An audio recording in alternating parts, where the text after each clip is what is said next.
All right, guys, this is Kat Stancic. This is the Revenue Accelerator podcast, and I have our guest today, Tom Brush. Now, he's going to do an introduction because we all know that people introduce themselves better than I do. So, Tom, tell us more about what you do and why you love it. Certainly, Kat. Thanks so much, first of all, for having me on. Yeah. It's great to be on such a big podcast. I feel important today. But yes, my goal really has been how can I help nonprofit organizations has really been the focus of my work. And what I found though is that relates a lot to small business, some of the things. But Absolutely. because I feel like they have the same challenges. They're really overwhelmed with responsibilities and expectations. They either are trying to figure out how to manage their staff, or in my work, is a lot of times as volunteers or their board of directors, and sometimes that relates to a small business as well. And then ultimately, how do they raise more money? Those become the challenges. If we really want to achieve our mission, whether that's as a business or as a nonprofit, it's how do we raise more money so that we can do the things that we want to do. So Yeah. I love helping organizations and nonprofit organizations figure out how to do that more effectively. Nice. Well, there's always that. I had a father who ran a nonprofit that was non-profitable. So yeah, he could have probably used some of your help back in the day. But I actually, little does probably my audience know that I have a nonprofit background. I did, I did a nonprofit, basically was like the business operations manager and did all the back end stuff and all that. So I had put on a big event with the Small Business Association and all this other stuff. So a lot of times I know people think like, in the nonprofit world and in the business world, it's kind of like you have to have these big, huge things, this event. So in the nonprofit world, it's going to be like an annual event or some kind. And in the entrepreneurial world, it's going to be the equivalent of a launch, right? Of these big things, these big splashes. But is that really, in your opinion and in your experience, how people make money? So I think it can be, one of the things I like to talk to people about, especially if it's something big, what's the goal? What is the purpose for why are you doing that? And I think in nonprofits, sometimes all they think about is the dollar amount at the end. Yeah. How much did we raise? And they don't think about, well, how much time and effort and energy is it going to go to raise whatever it is? And for many organizations, the time, effort, and energy, if they added it all up and divided it by how much they raised, it probably isn't worth the effort. Yeah. Now, if they take the time to say, well, part of our goals are financial and some are non-financial, then they can look back at the end and really try to have a better understanding of what that is. So a lot of times if they took that time and leveraged it differently, it might be more effective. And I think in business, we do that all the time. How much time do we spend on social media trying, or email messaging and trying to find our people, where if we just picked up the phone and called somebody, Shh. Don't tell people to do that. Why would Sorry. we call people and reach out to them and have a conversation? I can just be behind my computer and sell people all day long, right? Like I don't have to talk to or anyone. I can send another email that has a very targeted message. They're in my funnel. Yes. Yeah, you're hitting on something really important, which is that relationship piece, which whether you're nonprofit, whether you're for profit, whether you're whatever, really it comes down to relationships. Absolutely.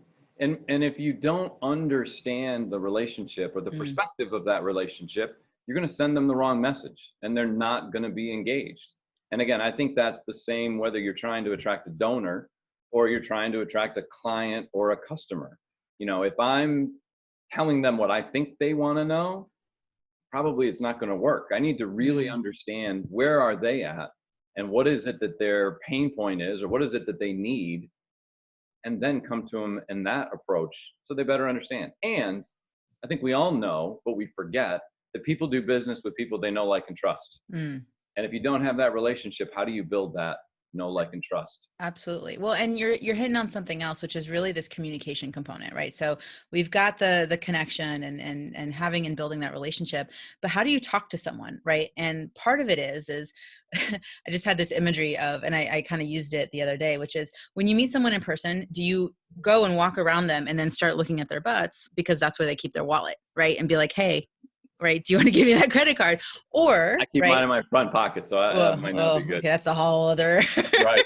Now you're reminding me of someone else that we know in common.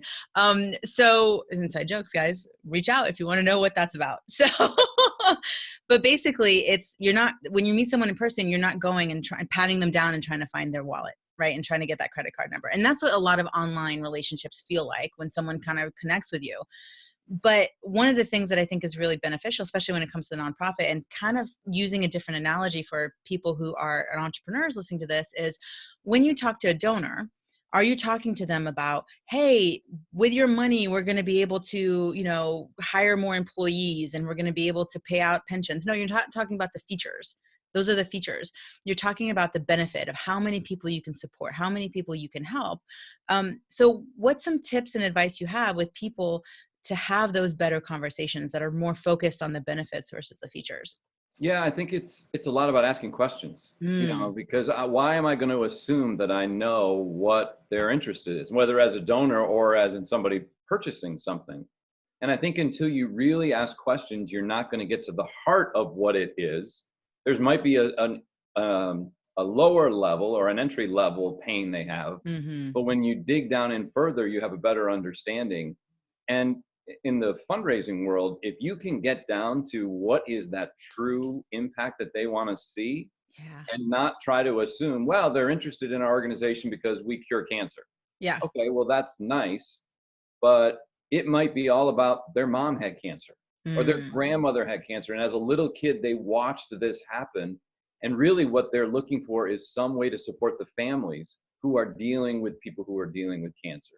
And so I think until you ask the right questions, you're never going to really know what is their true motivation and why do they need your help, want to support your organization so much, or oh my buy your God, you product. guys just got a crash course in a sales call, right? Like, and I mean, it's true because you look at donors and you think of the process, and this happens in corporate too, where, if you're trying to get a raise, if you're trying to get your clients buy-in for something and you put together like a PowerPoint or whatever it is, or you're a nonprofit trying to get a donor, or you're trying to close a client, at the end of the day, you need to understand someone's motivation. Why is it important for them to achieve this result? And whatever that result is that they're trying to do, for the donor, it's to achieve a certain level of contribution to society and legacy, right, and other things for entrepreneurs. But the key to it all is asking questions. And it's one of my number one tips that I tell with clients when it comes to sales calls, which is shut up. There's a great there's a great tool that they teach very early on, but so many people forget in fundraising, is that we were given two eyes and two ears and one mouth. So we Mm, should probably watch and listen 3 or 4 times more than we speak. yes. Yeah. Or, if you're on a sales call, you can't see me now, but I'm just putting my hands in front of my mouth. Like, ask a question and shut up. Like, listen, because people will tell you what they want to hear. They want to be heard, right? No one listens to someone anymore. They're waiting for their chance to say what they want to say. And so you're talking and they're like, I'm waiting for that space to interject. Hold on, it's coming, it's coming. I don't know what you just said, but here's what I have to say because I'm important. Um, and the people make the sales process about themselves. Absolutely. It's so, and it's so easy to find. If you ever go to a networking event, I sort of feel like there are three types of networkers. Yeah. There's the ones that all they want to do is get their business card in your hand because Hmm. they feel like, okay, now they've got my information, they're set. The next is like maybe they ask you what you do, but all they're waiting for their opportunity to just throw up all over you about all the benefits and services. And then Yay. you have the group of people who are actually interested in like finding relationships and Mm, finding people who maybe there's something mutually beneficial or someone who really cares and is interested about who I am and what I do and not just what I'm selling. And hmm. I think, you find those relationships and now they're going to probably introduce you to people like them, Yep. which is going to be much more effective than someone says, yeah, I got this business card here. It's Joe's Cleaning. I don't know Joe or what he does. I'm sure I'm going to give this to my best connections and say, here, call Joe. He just stuck this in my hand. I'm sure he'll be great. Yeah. Well, and it's an opportunity to make that impression, to make that impact, to create those synergies of when I connect with someone, it's not necessarily about closing them directly. It's about what level of support can I provide that person, whether or not they buy from me. So you've heard no a lot in your life, and we're not talking about your personal dating life. Talk I had about really bad memories. to. So let's talk about that time you get rejected. How do you, as you know, someone who's been doing it, right, who's been successful, who's heard no, kind of overcome or get past it?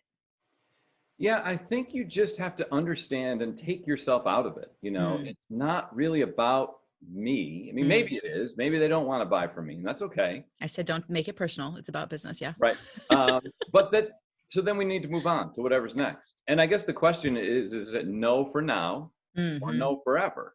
I think so many times we hear no, and maybe they say that, but they don't really necessarily mean no forever. It just isn't the right time, and I think there's a lot of interesting statistics about how people buy. Yeah. And I'm one of those people who I can look at the same dress shirt 15 times before I'm like, yeah, it's the same price it was, and it looks exactly the same way, and I need it as much as I needed it 2 weeks ago, but for whatever reason, now is the right time Yeah. to buy. And if they shut their doors, I'll never Right. know that. So we Well, I always mean, have it's a to. lot like men in marriage. I feel like we're going, he's like, where the hell are we going with this? Which is, Uh-oh. I think a lot of times what happens, and this could be with women too, but basically when someone decides, okay, I'm ready, right, then basically they've come to a place where they're starting to look for that person, and the person that they start are able to get to that solution faster. Is a really bad example, but I'm gonna get a lot of hate mail on this. Can't But wait to hear the basically, finish of like, this. right, like, who knew we were gonna go there? But it's more of a, when you decide, when you're saying, okay, I'm in enough pain, or I'm really motivated to seek that pleasure, right, the pain or pleasure motivator, Hmm. then basically the opportunity starts presenting themselves. But the same opportunities had always been there. It's just you're more attuned to them now.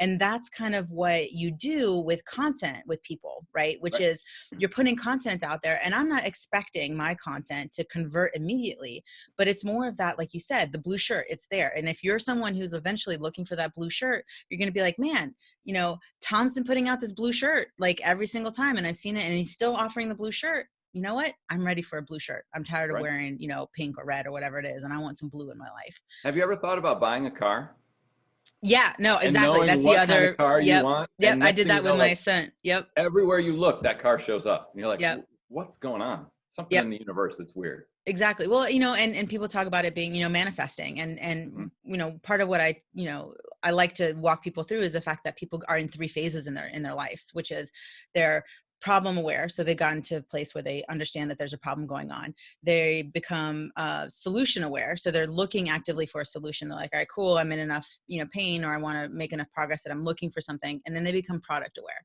And that product aware phase is where people convert the fastest, because they're ready to buy, they're looking at you as a solution, and they've got their credit cards on their desk, right, ready to go. So what do you do as it relates to helping your donors, I mean, especially in that kind of environment, which is one I don't understand, get prepared to donate? Yeah, I think it's really about it's very similar. Mhm. How do you keep in front of them with the right messaging? How do you, and again, that's all about understanding what are they interested in? Because you can put Mm, all the messaging out that you want, but if it doesn't touch them, yeah. and it's a really hard thing because it's so individual, but buying is individual. And so Mhm. you have to kind of think about, all right, what are the key areas that we work with? So in the nonprofit world, what are the areas that we have impact? And how do I try to figure out which of those areas is most important to the people that I'm speaking to? Mm. And then how do I continue to put that message in front of them in different ways, and always showing examples and how other people do it, and how easy it is and how much impact it's going to make, that you hope at some point the right message or the right time is going to hit with them. And timing, I think, is huge, and the nonprofit world messes this up all the time. Mm. They think that, okay, well, let me look at my calendar and I'm going to plan my appeal schedule. So we're going to send a mailing in April, and we're going to send another one, or we're going to send in April right after the tax season's over, Now we're going to send one in the end of the summer because people are thinking about giving, and we're going to send one in the beginning of December because it's the holiday end of year. Mm-hmm. Well, if your donor always makes gifts, and actually 10% of all philanthropic gifts come in the last 3 days of December, Hmm. if you're not in front of them in those days, what are the chances they're going to remember the letter or email you sent on December 1st because that worked for you? Right. If we're What not about looking at you? what are their tendencies, Right. we're not being in front of them at the time when they need us to be in front of them. I love that. I love the connection to the ideal client, right? Which is essentially what it is. The connection to the donor of what are their needs? What are they, how do they show up in the world? Like, when is it the right timing for them versus making it about you and what works for your schedule? I wanted to shift gears a little bit because there's something you posted the other day, which I made a snarky comment on that I wasn't meaning to make a snarky comment on, but you did this Rubik's Cube analogy and it stuck with me. Like, it's really stuck with me. And when I made that comment, and I'll have Tom explain kind of the summary of it and what my comment was, it really kind of hit home, as something that really bridges across any industry and any niche that you might have. So can you share that with us today? Sure. My post was about, I just remember back to the Rubik's Cube. And I remember as a kid, like spending hours trying to figure this out. And maybe I get one side done, but then I was bad at it. Then my daughter gets one and I watch her and she's like, do, do, do, do, do, do. And within 60 seconds, it's done. Oh, God. Little did I learned later that she figured out that there's a process Mm, by which you can do it. And it just got me thinking about, there are processes for how we solve problems. mhm. And you commented that, well, I thought you just pulled off the little stickers and stuck them on the side so that they all lined up. And initially I was going to respond and be like, huh, yeah. But when I thought about it, Yeah, your you response was got the amazing. result you wanted. Yeah, It may not be sustainable, it may not be repeatable, but you got a result. And for us to understand that everybody's going to get to results differently, mm, we can't just say, here's my system, throw it on them, and it's going to work. What I did for Joe, the sale is going to be the same way that it is for Betty. It's not going to happen yeah, because they all have their own answer. And what are the results they're looking for? You right. just wanted to get them all set up that way. That's fine. My daughter wanted to figure out how could I do this every time, no matter what shape it was in. And I think that's important for us to realize that Well, there's and a that's lot of that. ways to get Let to me the say, same I was result. 12 when I did that. So, That's all but right. but the, Smart. the analogy was fantastic because this is the thing that a lot of entrepreneurs and I mean, anyone in any industry in any niche go for, which is how can I get the results as fast as possible? And it's counterintuitive to what I teach now, which is upfront effort to be lazy later. Right. So it's I solved the Rubik's Cube one time, but if someone comes out and starts messing with it again, I'm not going to know how to solve that problem because that's what happens in life. You get something figured out and then somebody throws, something into the mix and you're like, oh God, how do I solve this again? Because now the situation isn't the same.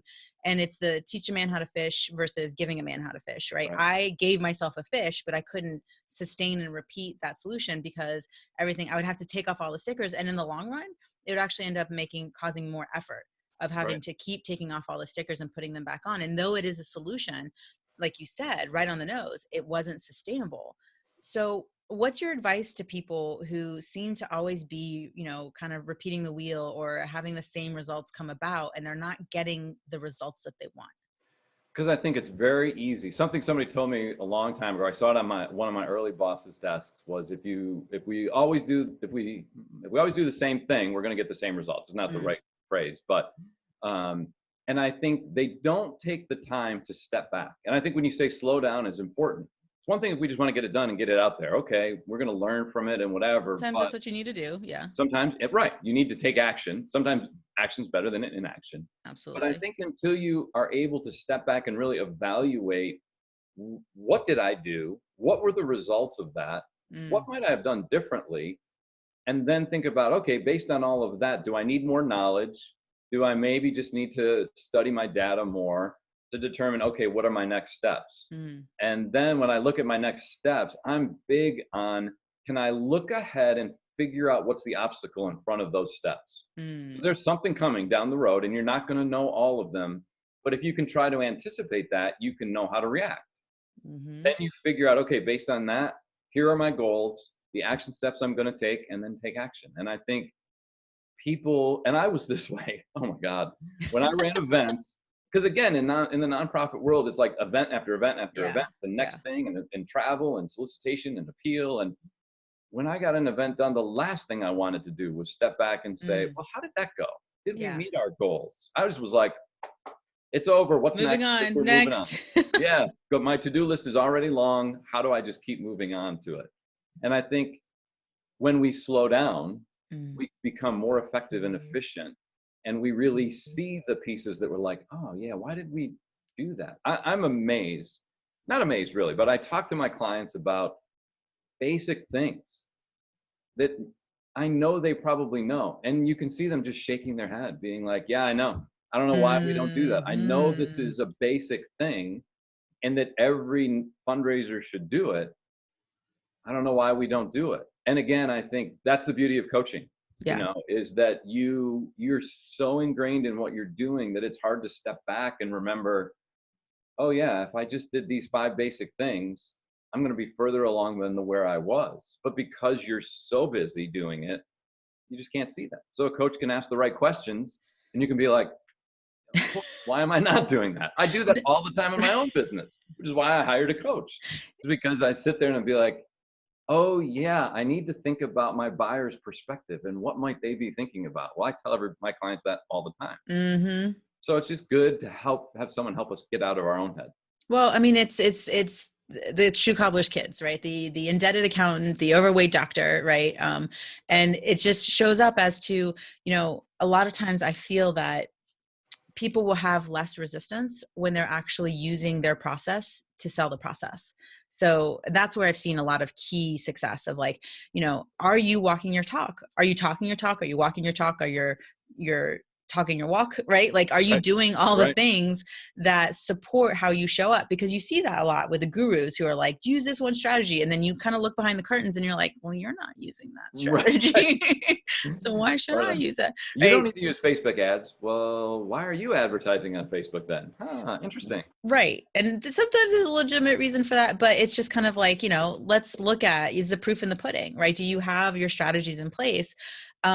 So, for someone who is getting to that place where they've achieved a certain level of success in their business, what would be your advice to them as it relates to kind of leveling up?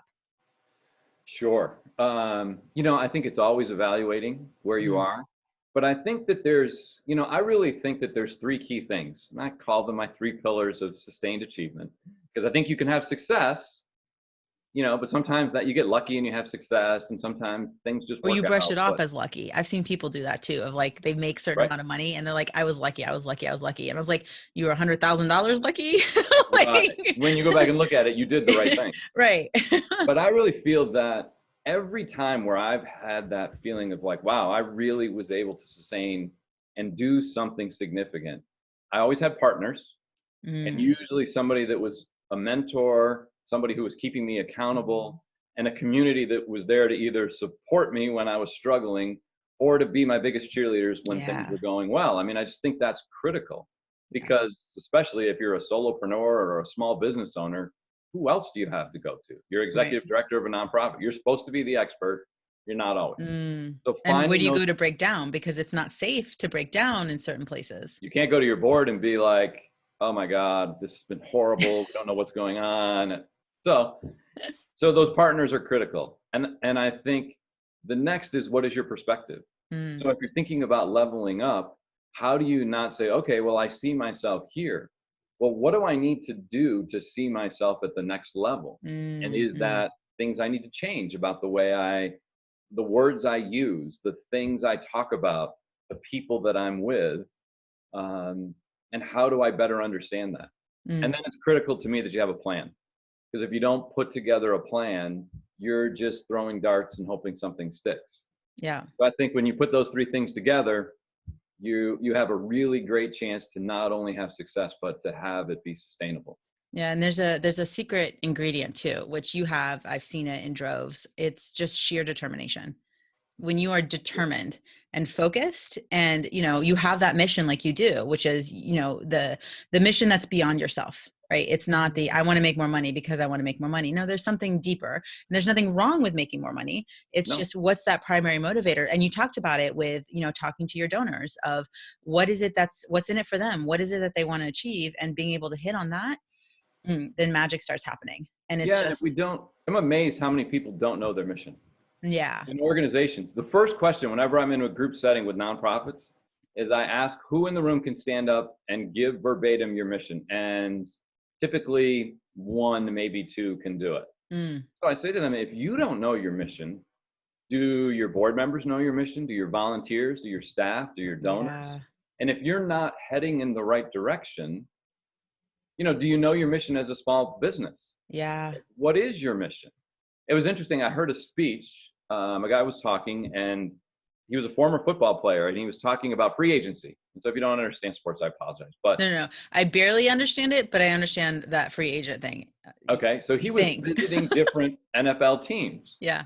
and he walked into the Colts back when Oh no, now you're gonna lose me. right, a while ago, when they were very focused, and Okay. he ran into somebody in the lower levels of their stadium who was probably a janitorial person, and he said, "Oh, what's your job here, or what's your role here? My role is to help us win Super Bowls." Mm, So they had everybody in that organization focused on that's our mission. mm, And then we just need to figure out how do we get there and make adjustments along the way. And I think if in your organization everybody's not moving in the same direction, headed towards the same mission, you're going to struggle. absolutely. Absolutely. I mean, that comes back to the Rubik's Cube, right? All the pieces inside have to be moving, and there has to be that Rubik's Cube. There's this other analogy, it's from a movie, I can't remember, but they were like, well, why do you need a maestro when everybody in the orchestra knows how to play their instruments? Right. And the person said, the people in the orchestra are playing their instruments. As the maestro, I play the people. And it's to get them in a place of community, which is what you do whether or not you have employees in your organization or whether you have VAs. But you're the maestro, and you're directing and being the leader within the organization, even though the other people are playing the instruments. Could they do it on their own? Maybe. Sure, they've been Maybe. doing it, but they do better because of you. And that's that And connection you to help that them mission. see where they're not doing well. I mean, I Right. remember watching the US Open tennis tournament. Sorry, a lot of sports analogies. And after every point, they kept showing these people in the stands. And finally they said, well, these are their coaches. So you've got the greatest tennis players in the world at the finals who can do anything they want with a racket and a ball, Mm-hmm. and yet they have a coach who probably couldn't play with them even if they tried. Right. And it's because the coach can see when are you Mm-hmm. tossing the ball a little too short. You're not, whatever, Following extending on through your on your backhand. backhand. Look at me coming up, and I've played tennis. That's right. Your arm Right. isn't quite extended. You towed the line a little too hard, right? Okay. And how do you see that as while you're in the middle of a Yeah. match? You don't Well, until the you shoe go back cobbler's and figure kids, it out. right? You can't But see the shoe cobbler's kids. You can't do everything for yourself, and you're not supposed to. We're human beings. If I look at a coach and I ask them, so when's the last time who's your coach? And they go, no one. I'm like, see ya, right? right, Because that means you're right. not working on yourself. And if you're going to help other people, you need to continue to raise your own self. Um, so what would be kind of your parting advice for people who are looking to, grow their business as it relates to getting more donors, whether it's getting more clients, whether it's even, getting that next promotion? Yeah, I think there's a lot. I think that you can't do it by yourself. Mm, I think we all want to feel like we're the boss, we're in mm, charge, we can do this. And I think if we all step back and say, I can't be all things to all people. I can't, be the one out seeing the donors and at the same time making sure the programs are working at the right way. So how do we find the most competent, capable people to be a part of our team? And mm, I think so many times egos get in the way of, you know, people who are running an organization, leading a team, because they want to be seen as the one in charge. And we yep. can't have anybody else who has better ideas, good ideas.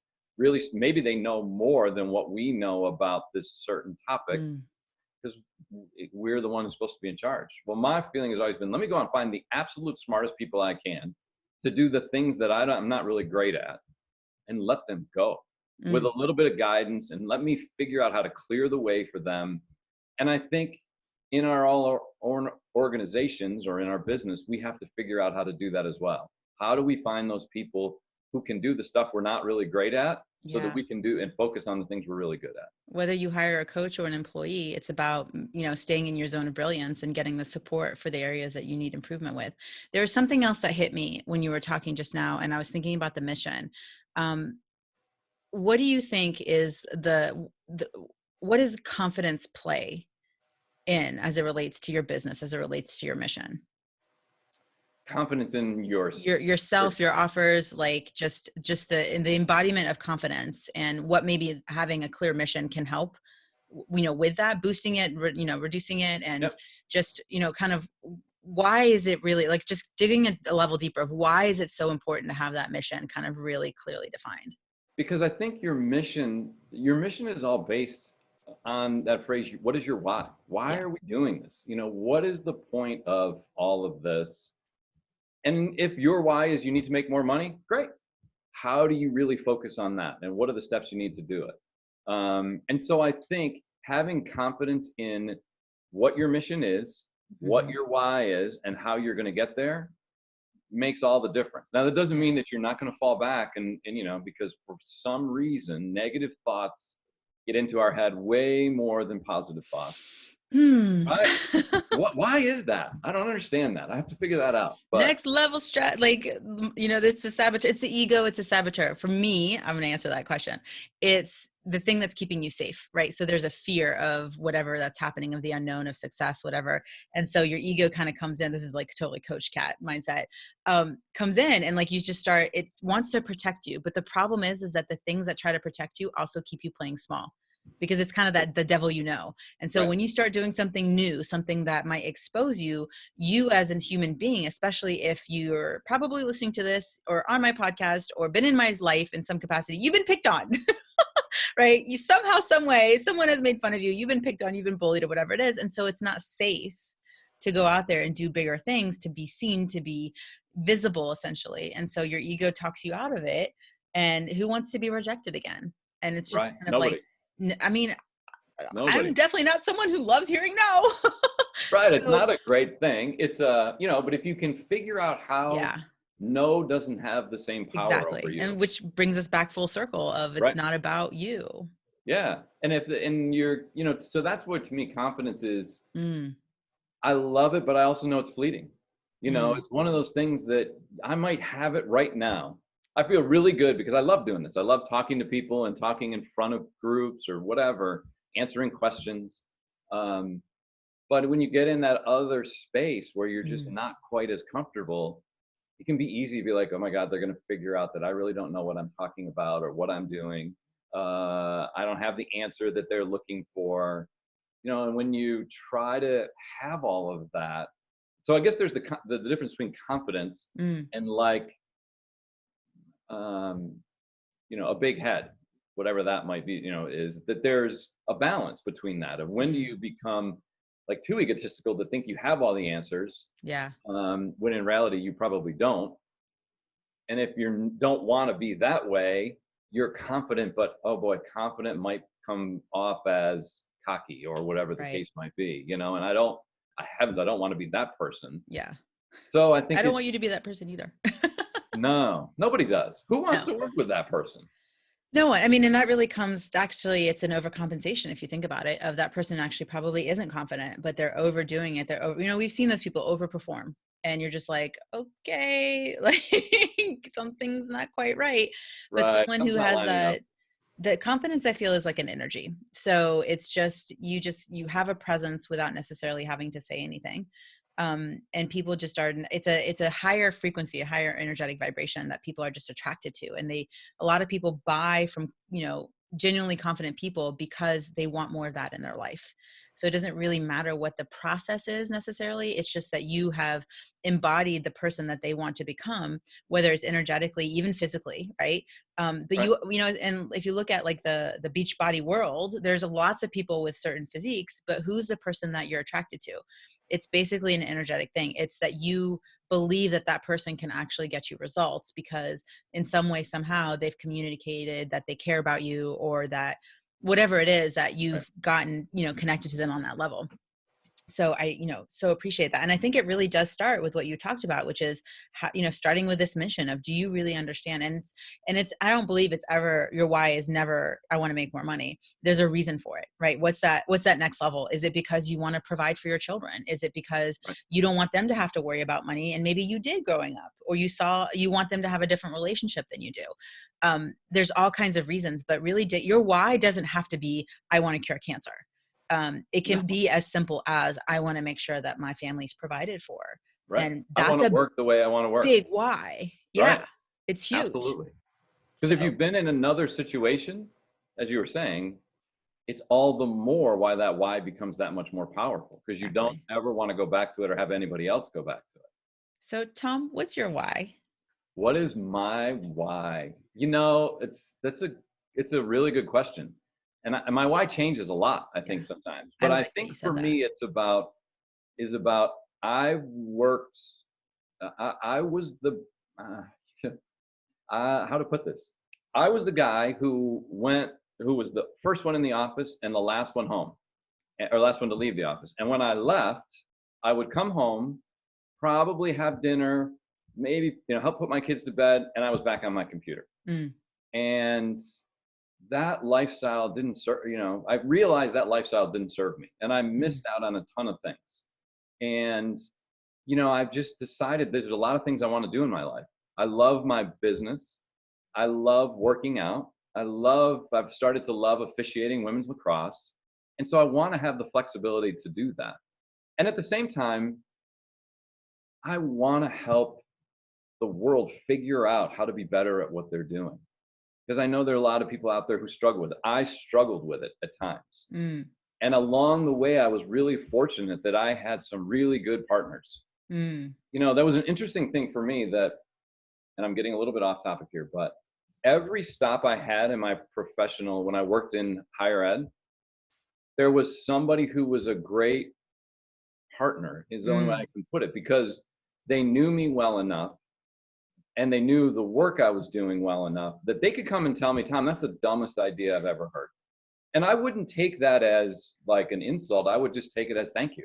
You're mm. helping me get better. And the same thing, I would be able to tell them, yeah, I'm not sure that's the right thing. Or, you know what, that's great. You should do more and more of that, because that's really going to help you move forward.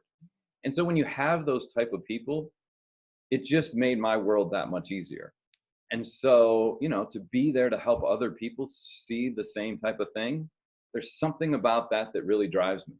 And, and so I think I get such a fulfillment out of it. So different than when I would close a big gift or some other things that I was doing as a fundraiser, um, that it lights me up. And I feel Yeah. like I'm more healthy. So it makes my life more healthy, I guess. Yeah. That's my That's why. awesome. No, I love that. Thank you. Well, Tom, Sure. if people want to find out more about you, because I know that there's definitely people out there who are looking to grow their businesses and grow their nonprofits, and we have those people in our community. How can they find out more about you? Sure. They can always call me, which Here we is go. Here's his easy. number. Yeah, give them a number. So my number is 443-595-6624. But you can reach me online. My website is advancementdesigns.com. And I'm on LinkedIn as well, trying to be really active on LinkedIn. And my email address, which is very simple, is just tom@advancementdesigns.com. Simple. Perfect. Thank you so much, Tom, for being a guest today. And guys, make sure you check out the show notes. All of that information will be in there for you guys. Thanks, Kat. This was great. Really enjoyed it.